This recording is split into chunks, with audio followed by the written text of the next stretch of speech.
Lucky Boys Podcast. People are getting targeted because of the way they look. Yeah. Right? Because of the racism. It's become violent. Right. It's become to the point where people are losing their lives. Yeah. Right. We're seeing elderly people that are defenseless being attacked. Right. And then there's the other part. I remember before all of this, there people that were fortunate enough to live in these bubbles. Yep. These neat little silos, like they were where they just didn't even think racism towards Asians was a thing. Right. Like they actually believed that they were, I guess, white adjacent. Right. And I spoke to a lot of them. Some of these guys were in my organization as well, my fraternity. And I would talk to them. They're like, "Well, I don't see what racism, like we're up there, man. We're one of the highest earners. We're blah, blah, blah, blah, blah."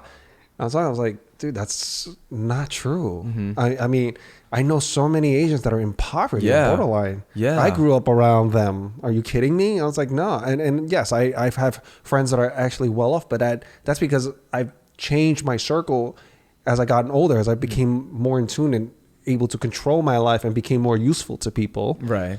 Then I graduated to a different bracket. Right. Right. But I was like, there's some people that just haven't figured it out, or they just didn't have the resources. Right.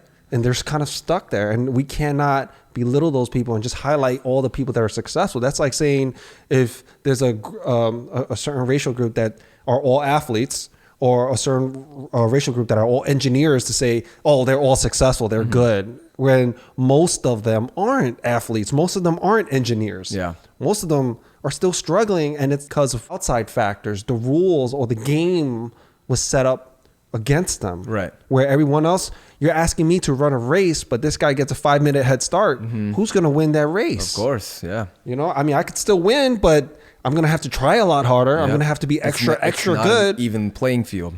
It's not. It's not an even. It's not. And I get it. The world's unfair. I get it. Lucky Boys Podcast.